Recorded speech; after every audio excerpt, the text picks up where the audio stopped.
오늘 우리 성탄 주일을 맞아서 교회 학교에서 어린이로부터 학생들, 청년들까지 예수님의 탄생을 축하하면서 귀한 발표회를 준비를 했습니다. 오늘 이 시간에 무슨 말씀을 전할까 고민하고 기도하는 가운데 하나님께서 이 말씀을 생각나게 해주셨습니다. 사실 너무나 잘 아는 말씀이죠. 성탄절이 되면은 제일 우리 어린 아이들에게 있어서 가장 많이 등장하는 그런 동방박사의 이야기입니다. 이 박사들은 천문학자였습니다. 별을 연구하는 학자들이었죠. 그다음 2000년 전에 천문학자들이 무슨 과학적인 도구들이 얼마나 있었겠습니까? 그러나 그들은 늘 별을 쳐다보면서 연구하고 있었고 그 분야의 전문가였기 때문에 박사라고 그렇게 부름을 받게 됐죠.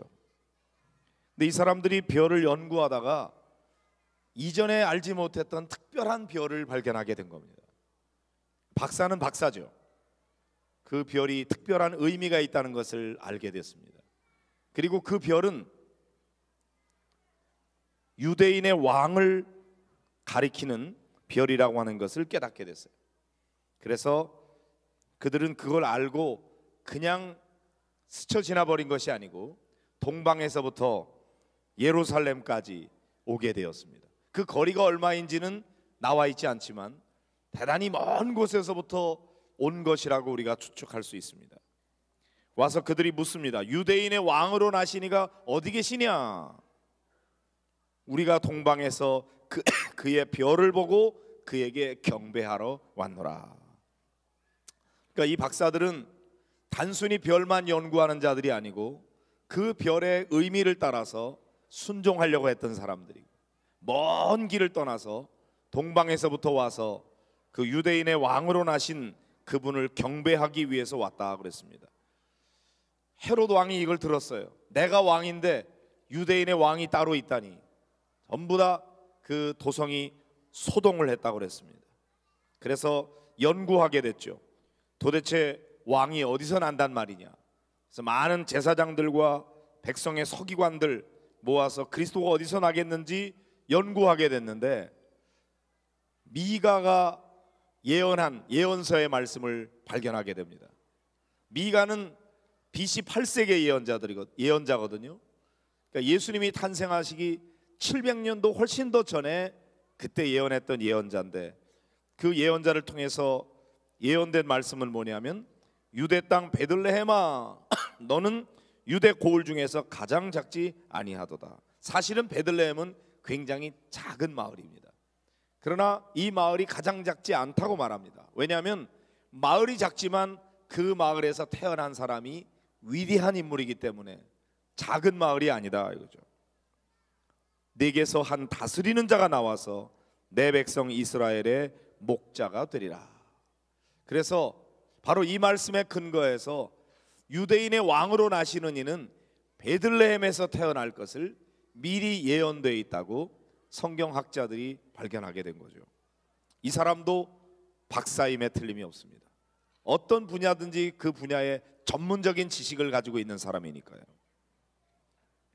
헤롯 왕이 가만히 박사들을 불러서 별이 언제 나타났는지 그 때를 자세히 물어봅니다. 그리고 베들레헴에서 그런 다스리는 자가 나온다고 했으니 베들레헴으로 가봐라. 그리고 일러줍니다. 그리고는 찾거든 내게 고하여 나도 가서 그에게 경배하게 하라. 사실은 찾으면 가만두지 않으려는 거죠. 의도가 완전히 달라요. 동방에서 온 박사들은 그 메시아를 만나면, 다스리는 자를 만나면, 유대인의 왕을 만나면 그에게 경배하기 위해서 찾아온 거예요. 먼 거리를. 그러나 헤롯 왕은 예루살렘에 있는데 베들레헴까지는 약 8km 정도밖에 되지 않아요. 그러면 정말로 경배하려고 했으면 그가 기꺼이 나서서 함께 가서 경배하려고 했을 겁니다. 그러나 몰래 없애버리려고 했기 때문에 내가 왕인데 나 외에 누가 왕이 있단 말이냐, 그런 의도를 가지고 그렇기 때문에 따라 나서지 않았죠. 그리고 발견하면 나에게 알려달라. 박사들은 왕의 말을 듣고 그곳에 가다가 별이 문득 앞서 인도하여 가다가 악이 있는 곳 위에 머물러 섰다 그랬어요. 이 별은 높이 떠 있는 별이 아니었던 것 같아요. 그 베들레헴의 마구간에 거기에 딱 멈추어 서게 되었을 때 거기에 그 별을 보고 매우 기뻐했다. 그리고 집에 들어가 보니까 아기가 태어나 있죠. 어머니 마리아와 함께 있는 것을 보았습니다. 그래서 어떻게 했습니까? 박사들인데, 천문학자들인데, 전문가인데, 인생의 경륜이 많이 있는 사람인데, 그런 모든 자기의 기득권이라든지 자기의 지위라든지 그런 거를 다 내려놓고 겸손한 마음으로 한 아기에 불과한 그 아기에게 어떻게 했다고 그랬어요? 엎드려 경배했다. 그리고 보배합을 열어서 황금과 유향과 모략을 예물로 드렸다. 일반적으로 이거 상상할 수 없는 일이죠. 박사가 무슨 어린아이에게 경배를 합니까? 그리고 예물을 준비해 가지고 갖다 바친단 말입니까? 자기 자신의 지위와 명예와 권력 또는 인생의 연륜 이런 거를 내세우면 할 수 없는 일이에요.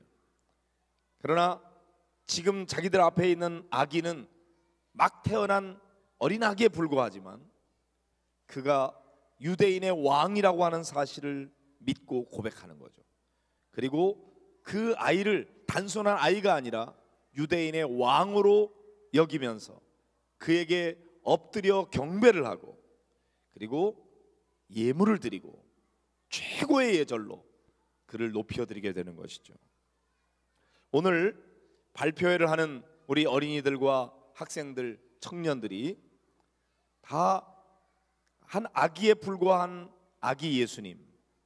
그러나 지금 현재 우리 눈앞에 있는 분은 아기에 불과하지만 그분을 유대인의 왕으로, 아니 우리 모두의 인류의 죄를 대속하기 위해서 이 땅에 오신 만왕의 왕으로 그분을 높이고 경배하는 마음으로 최고의 예절을 지켜서 그분께 경배하는 것입니다. 예배는 무엇입니까? 예배는 하나님을 하나님으로 높여드리는 것입니다. 하나님의 이름에 합당한 영광을 그분에게 돌려드리는 것입니다. 지금 우리가 높이고 경배해야 될 분은 아기 예수님이에요. 그러나 아기라고 무시하는 것이 아니라 그분이 바로 우리의 왕이십니다. 그분이 바로 우리의 구주이십니다.